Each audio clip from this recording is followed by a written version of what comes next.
Assalamualaikum warahmatullahi wabarakatuh. Perkenalkan, di sini saya akan menjelaskan beberapa soal. Berikut beberapa soal. Nah, untuk soal yang pertama, penelitian terbaru oleh lembaga NASA pada bidang telaah keplanetan luar tata surya menyatakan bahwa untuk mendeteksi kandidat eksoplanet yang mungkin memiliki penumpang kehidupan dapat dilakukan dengan menghitung kelimpahan molekul-molekul titik-titik dalam atmosfer planet tersebut.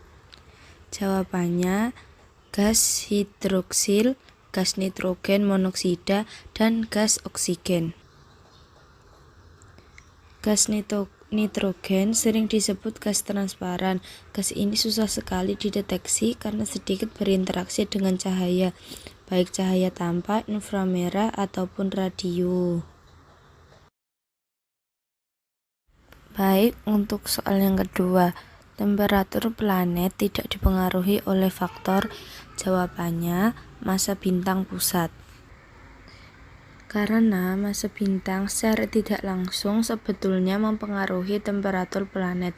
Karena semakin besar massa bintang, maka luminitasnya makin besar pula. Tentu hal ini masih dipengaruhi oleh tahapan evolusi yang sedang dialami bintang saat itu. Misal, bintang dengan massa yang sama akan berbeda efeknya apabila ia sedang dalam tahapan deret utama dengan saat mengalami tahapan raksasa merah.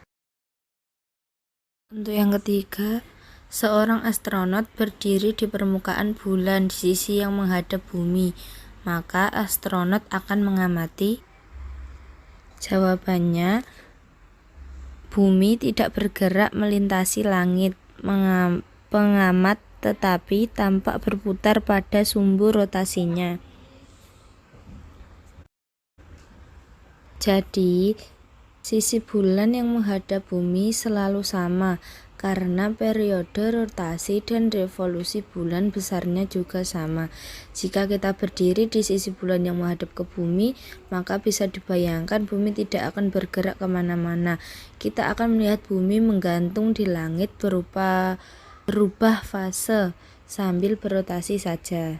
Selanjutnya, jika matahari menjadi bintang raksasa merah, maka lapisan atas atmosfer bumi akan menerima sinar matahari paling besar dalam panjang gelombang. Jawabannya yaitu dalam gelombang inframerah.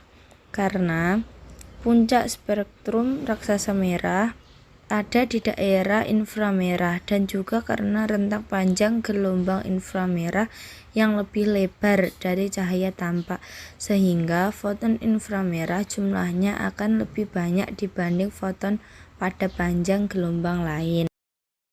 Selanjutnya, diameter sebuah teleskop akan menentukan daya kumpul cahaya dan resolusi. Lanjut, spektrum kontinum yang diamati pada matahari dihasilkan dari cahaya dari dalam yang melalui atmosfer matahari. Jadi, spektrum matahari yang bisa kita amati hanyalah spektrum absorpsi, karena cahaya matahari selalu melewati atmosfernya terlebih dahulu. Sumber kontinum dari spektrum absorpsi ini berasal dari bagian fotosfer matahari. Lanjut, planet Uranus dan Neptunus tampak biru karena jawabannya gas metana yang mengembun membentuk awan kristal es. Metana di lapisan atas planet tersebut. Karena metana lebih banyak menyerap warna merah dari sinar matahari dan memantulkan warna biru. Benda-benda kecil tata surya berikut mengorbit matahari, kecuali meteor, karena meteor adalah istilah untuk benda kecil, biasanya sangat kecil, yang sedang dalam proses jatuh ke bumi. Artinya, ia lebih mengorbit bumi daripada matahari. Tarikan gravitasi yang dirasakannya didominasi oleh bumi. Lanjut, sebutkan Urutan kekerasan mineral dari yang paling rendah sampai yang paling tinggi. Jawabannya talk, gypsum, kalsit, fluorit, apatit, feldspar, kuarsa, topas, korundum, dan intan.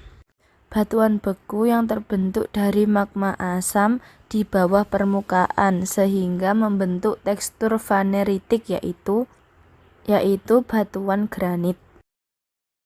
Batuan sedimen yang paling mungkin banyak mengandung fosil adalah batu pasir.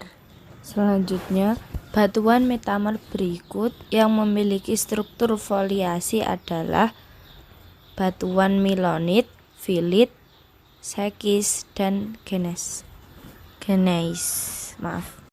Untuk soal yang terakhir, struktur batuan sedimen yang dapat dipakai untuk menentukan posisi atas dan bawah suatu perlapisan batuan sedimen adalah perlapisan bergradasi. Terima kasih. Sekian pembahasan soal yang dapat saya sampaikan.